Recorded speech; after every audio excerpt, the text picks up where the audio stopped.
ज़िंदगी के हर एक पल के महत्व को समझने की कोशिश करें। ये ज़िंदगी का हर एक ज़र्रा ज़र्रा हमें कुछ सिखाने की कोशिश करता है। जो सीखता गया वो जीतता गया। तो ज़िंदगी में हमेशा सीखने की कोशिश करें। नमस्कार, मैं हूं मनोज कुमार और आप देख रहे हैं हमारा चैनल मिस्टर मनोज एंकर। तो आज है 8 अगस्त, दिन है आज शनिवार। तो आइए सबसे पहले बक्सर ज़िले के सुर्खियों पर डालते हैं एक नज़र। बक्सर में कोरोना की कुल संख्या बढ़कर पहुँच गई है 1518। बक्सर में 11 बजे के बाद भी खुली थी फलों की दुकानें। एसडीएम ने की आधा दर्जन दुकानों पर कार्यवाही। ब्रह्मपुर में अपनी पत्नी की क्रूरता से हत्या करने वाला हत्यारा अलगू यादव ने कबूला अपना जुर्म, कहा अवैध संबंध के शक में की थी हत्या। जिले में 16 जगहों पर बनेंगे बस स्टॉप। अब यात्री शेड में बैठकर कर सकेंगे बसों का इंतजार।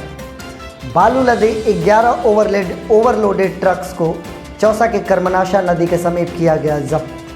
तो आइए अब खबरों को पढ़ते हैं विस्तार से। सबसे पहले तो हम आपको अपने ज़िले का कोरोना अपडेट बता दें, और ये बताना आवश्यक है कि हमारे तमाम प्रयासों के बावजूद, हमारी हर एक कोशिश के बावजूद हमारे ज़िले में कोरोना रुकने का नाम नहीं ले रहा। बड़ी संख्या में टेस्टिंग की जा रही है और बड़ी संख्या में पॉजिटिव्स भी निकल कर आ रहे हैं। परसों 115 आए थे, उसके एक रोज़ पहले 95 आए थे और कल 73 नए मामलों की पुष्टि हुई थी।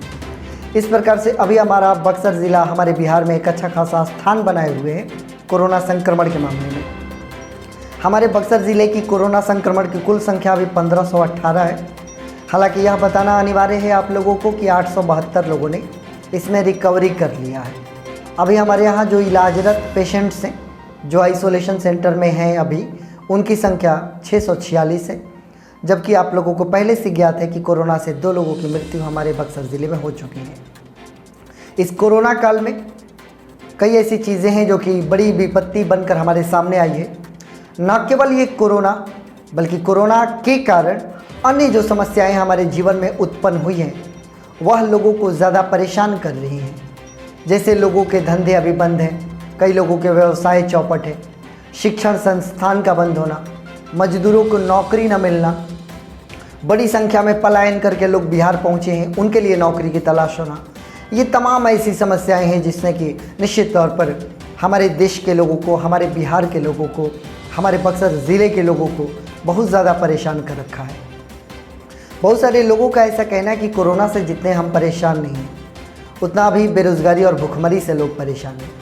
और यह निसंदेह सत्य है, 100% सत्य है कि बेरोज़गारी के कारण लोगों में बहुत ही ज़्यादा आक्रोश है, बहुत ही ज़्यादा चिंताएं हैं उन परिवारों में जिन परिवारों के रोजी रोटी के संसाधन बंद हो चुके।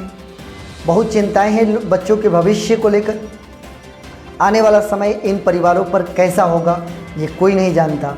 निश्चित तौर पर मध्यम वर्गीय परिवार भी इसमें बहुत ही ज़्यादा परेशान हो चुका है। तो यह हमारे बक्सर ज़िले में कोरोना की रिपोर्ट है। हम आप सभी से यही कहना चाहेंगे कि हम कोशिश करते रहें, लगातार अपनी कोशिश को जारी रखें कि सरकार इस बात को समझ जाए कि अब कोरोना समाप्त होने वाला है और हमें हमारे नॉर्मल लाइफ में पुनः वापस भेजे जाने का आदेश आ जाए। इंतज़ार होगा, क्योंकि हमारे जैसे लाखों करोड़ों लोग हैं जो कि इंतज़ार कर रहे हैं कि सब कुछ नॉर्मल हो जाए और वो अपनी ज़िंदगी के दिनचर्या पर अपने वापस लौट आए। खबरों को आगे बढ़ाएंगे और हम आपको बताना चाहेंगे कि बक्सर ज़िले में जैसा कि आपको मालूम है कि सूचना है हमारे पूरे बिहार में कि 11 बजे के बाद राशन और फल और सब्जी की दुकानों को बंद कर देना है। लेकिन कल इस बीच बक्सर में एसडीएम साहब घूम रहे थे, अवलोकन कर रहे थे, निरीक्षण कर रहे थे, सड़कों पर जायजा ले रहे थे। इस दरमियान घूमते घूमते जब वो गोलंबर के पास पहुँचे तो उन्हें पता चला कि काफ़ी सारी दुकानें 11 बजे के बाद भी खुली हुई थी। दुकानों को लॉकडाउन के नियमों को तोड़ने के आरोप में लगभग 6 दुकानों पर प्राथमिकी दर्ज की गई है और सख्त हिदायत दी गई है कि अगर इस प्रकार से कोई भी दुकानदार लॉकडाउन के नियमों की अवहेलना करेगा, तोड़ेगा, तो निश्चित तौर पर उस पर कार्रवाई की जाएगी और उसे परिणाम भुगतना पड़ेगा। हमारा सबसे आग्रह भी होगा, ज़िले में जितने भी दुकानदार हैं, आप लोग यदि 11 बजे के बाद भी दुकान खोलते हैं तो आप अपनी दुकानों को बंद रखें, क्योंकि निश्चित तौर पर सरकारी आदेश है और सरकारी आदेश का पालन हम सभी को अवश्य करना ही होगा, क्योंकि इस दौरान महामारी चल रहा है और महामारी एक्ट लागू होता है। यही कारण है कि तमाम आप देखेंगे कि स्कूल्स को, अपने कोचिंग्स को, यहाँ तक कि छोटे छोटे कोचिंग्स भी जहाँ पर 10-15 लोग पढ़ते थे, उन शिक्षकों ने भी इस महामारी एक्ट के कारण, महामारी को देखते हुए अपने जीविकोपार्जन पर पूर्ण प्रतिबंध लगा दिया है और वो तनिक सा भी अपने नियमों के खिलाफ न जाकर विद्यार्थियों को पढ़ाना, ऐसा वो नहीं कर रहे हैं। तो कहीं ना कहीं बहुत सारी ऐसे नियम है अभी महामारी एक्ट में, जो इसका पालन हम सभी को अवश्य करना होगा। खबरों को आगे बढ़ाते हैं, मैं आपको बताना चाहूँगा कि कल आप लोगों ने जाना था कि ब्रह्मपुर में नृशंस हत्या हुई थी एक स्त्री का, और हत्या करने वाला उस स्त्री का पति था। जैसा कि मैंने आपको कल बताया था कि पति ने जाकर समर्पण कर दिया था, पूर्ण रूप से अपने आप को ब्रह्मपुर पुलिस के हवाले कर दिया था। अब जो बातें निकल कर आई है कि दोनों जो पति पत्नी थे, इन दोनों का अंतर्जातीय विवाह हुआ था। सबसे बड़ी बात कि प्रेम विवाह था। अपने अपने परिवारों के संभवतः खिलाफ जाकर उन दोनों ने अपने ज़िंदगी को साथ जीने की कस्में खाई थी। झारखंड की रहने वाली थी वो पत्नी, जिसकी हत्या कर दी गई। उनकी एक 10 वर्ष की बेटी भी थी, मैंने आपको कल भी बताया था, जो कि अपने पिता के साथ रह रही थी। बाहर रहकर काम करते थे पति। फाइनली जब उनको लगा कि पत्नी के साथ कुछ विवाद है, तो 4 वर्ष 5 वर्ष पहले दोनों अलग होने का निर्णय कर लिए थे। रहते थे एक ही गांव में ब्रह्मपुर में, लेकिन अलग अलग रहते थे दोनों। पति को ऐसा शक था कि उसकी पत्नी के अवैध संबंध कई लोगों से हैं, जिसको लेकर पति के अनुसार वो तनाव में रहता था।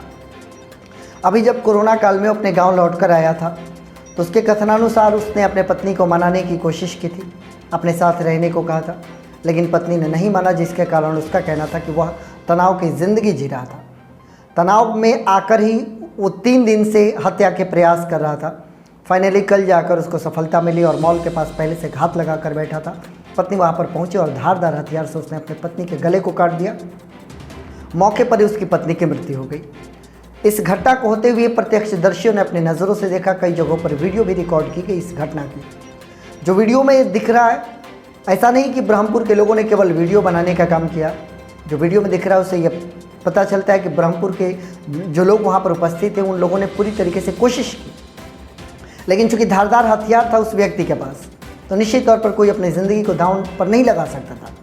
फिर भी लोगों ने दूर से आवाज़ लगाई, और जब लोगों ने देखा कि अब ये नहीं मानेगा, तो उसका पीछा तक किया। अपने आप को घिरता हुआ देखकर और काफ़ी ज़्यादा भीड़ इकट्ठा होता हुआ देखकर वहाँ से हत्यारा भागते भागते ब्रह्मपुर थाने में जाकर समर्पण कर दिया। अब एक 10 वर्ष की बेटी है उनकी, जिसकी ज़िंदगी निश्चित तौर पर अधर में लटक गई है। फिलहाल वो अपने पिता के घर वालों के साथ रहेगी।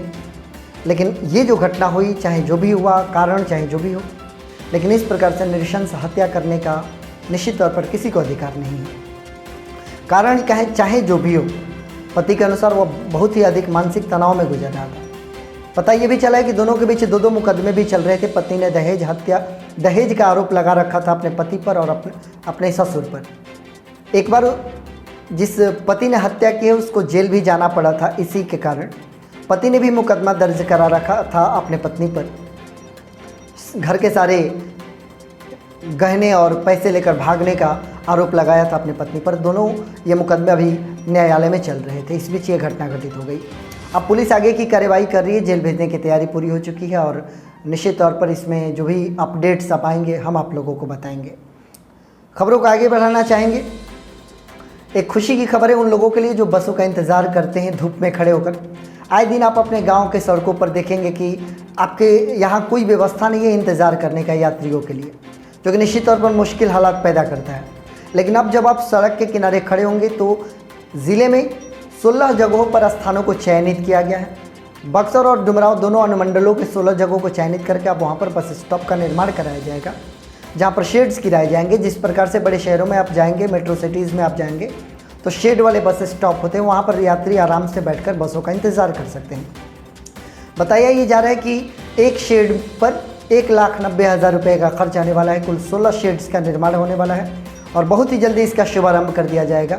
और यदि ऐसा होता है, धरातल पर ये कार्य अगर उतरता है, कागज़ से उतरकर अगर धरातल पर पहुंचता है, तो निश्चित तौर पर ज़िले वासियों के लिए ये अच्छी खबर है। आगे बढ़ेंगे। आप अक्सर बालू लदे ओवरलोडेड ट्रक्स को देखते हैं और हमारे गाँव से, हमारे शहरों से अक्सर ओवरलोडेड ट्रक्स गुजरते हैं। लेकिन कल ओवरलोडेड ट्रक्स पर कार्रवाई की गई है और चौसा के कर्मनाशा नदी के समीप खनन विभाग के द्वारा कार्रवाई की गई और ट्रक्स को रोका गया, उसकी जांच पड़ताल की गई, उनसे चालान मांगे गए। तो चालान में जो वज़न था उसके काफ़ी ज़्यादा वज़न वो ट्रक्स अपने पास बालू लेकर जा रहे थे, जिसके कारण 11 ट्रक्स को जब्त किया गया है। अगर ऐसी कार्रवाई हमेशा की जाए, अगर ये लगातार हो, केवल एक दिन नहीं, तो बहुत सारे ट्रक्स पकड़े जा सकते हैं, क्योंकि हम हमेशा इस बात के साक्षी बनते हैं कि बहुत सारे ट्रक्स ओवरलोडेड होकर हमारे सड़कों से गुजरते हैं। यह हमारे बक्सर ज़िले का अपडेट है, हम आप तक पहुंचाने का प्रयास कर रहे हैं। आप हमसे जुड़े रहते हैं, लेकिन कोरोना काल में हम आपसे अवश्य कहना चाहेंगे, आप अपने सेहत का विशेष ध्यान रखिएगा, घर के बड़े बुज़ुर्गों का पूरा ख्याल रखेंगे, छोटे बच्चों का भी पूरा ख्याल रखना है। अपने बड़े बुज़ुर्गों के आशीर्वाद को अपने साथ बनाए रखना है, उनकी देखरेख करनी है। उनकी सलामती आपके जीवन के लिए बहुत ही ज़्यादा आवश्यक है, और छोटे बच्चों पर विशेष ध्यान देना है, जैसा कि सारे डॉक्टर्स भी ऐसा कह रहे हैं। इस कोरोना काल में आप सकुशल रहें, सुरक्षित रहें एंड मोस्ट इम्पोर्टेंटली कोरोना से बचे रहें, ऐसी हमारी कामना है। और आप हमारे साथ हमेशा बने हैं, इसके लिए आप सभी का बहुत बहुत धन्यवाद।